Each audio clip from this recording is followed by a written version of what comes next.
Halo, assalamualaikum warahmatullahi wabarakatuh. Halo teman-teman semua, pada kesempatan di video kali ini kita akan membahas tanda-tanda balik dalam ilmu fikih. Ini adalah pelajaran bab keempat kelas 4 SD PHI dan Budi Pekerti. Apa kamu sudah siap? Oke, kita lihat tujuan pembelajaran kita pada video kali ini apa. Yang pertama, kita akan belajar tentang pengertian balik.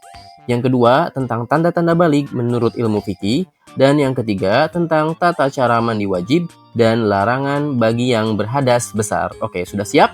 Oke, kita mulai dengan membaca basmalah. Bismillahirrahmanirrahim.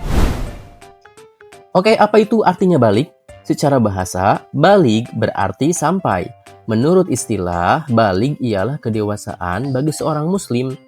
Bagi laki-laki ditandai dengan keluar mani atau mimpi basah, dan bagi perempuan ditandai dengan keluar haid. Apa itu fikih? Fikih ialah ilmu tentang hukum Islam. Fikih membahas tentang tata aturan ibadah, baik yang berhubungan dengan Allah atau yang berhubungan dengan sesama manusia. Misal, bagaimana sih caranya kita sholat? Nah, itu ada di dalam ilmu fikih. Bagaimana sih caranya puasa? Itu juga ada dalam ilmu fikih. Bagaimana caranya zakat? Itu juga ada dalam ilmu fikih. Termasuk bahasanya adalah tentang tanda-tanda balik. Ini juga dibahas di dalam ilmu fikih. Nah, sekarang yang menjadi pertanyaan adalah, lantas apa sih tanda-tanda balik bagi laki-laki? Ada yang tahu?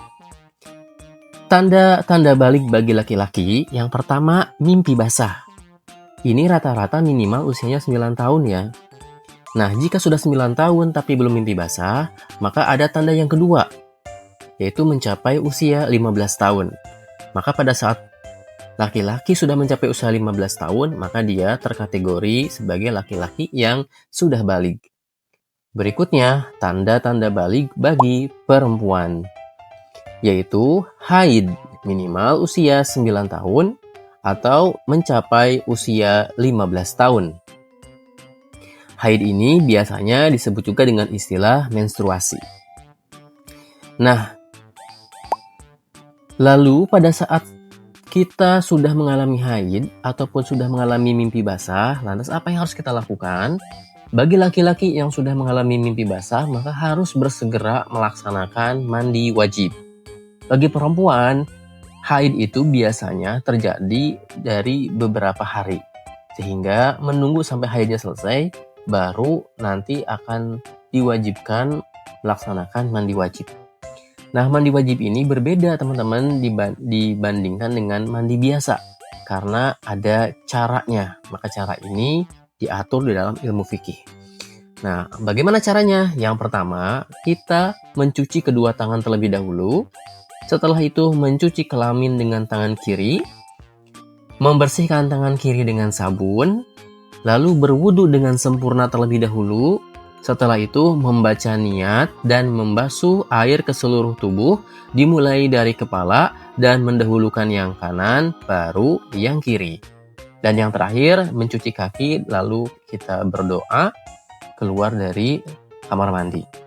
Nah, di sini ada perbedaan teman-teman di nomor 4. Sebelum melaksanakan aktivitas mandi, kita harus berwudu dengan sempurna terlebih dahulu. Baru kita basahi seluruh tubuh kita dengan air. Nah, ini adalah perkara yang wajib diketahui oleh teman-teman baik yang sudah balik atau yang belum balik. Maka kita harus bersiap-siap dan kita harus paham tentang bagaimana caranya mandi wajib. Nah, pada saat seseorang mengalami haid, atau pada saat seseorang itu sudah mimpi basah, maka berarti dia sudah berhadas besar. Dan ada larangan bagi yang sedang berhadas besar, yaitu sholat, sujud tilawah, sujud syukur. Nah, ini tidak boleh dilakukan bagi orang yang sedang berhadas besar. Membaca, membawa, dan menyentuh Al-Quran itu juga sama, tidak boleh dilakukan. Tawaf di Mekah atau berdiam diri di masjid pun ini sebaiknya dihindari bagi orang yang sedang berhadas besar. Karena orang yang berhadas besar harus suci terlebih dahulu dari hadasnya, yaitu adalah dengan mandi wajib. Nah, mudah-mudahan video kali ini bermanfaat untuk teman-teman semua. Bagi teman-teman yang belum balik, persiapkan diri teman-teman agar nanti pada saat balik, teman-teman sudah tahu, sudah paham, dan sudah bisa melaksanakan mandi wajib. Oke, kita tutup video kali ini dengan membaca hamdalah. Alhamdulillahirabbil alamin. Oke, sampai jumpa di video berikutnya. Bye-bye.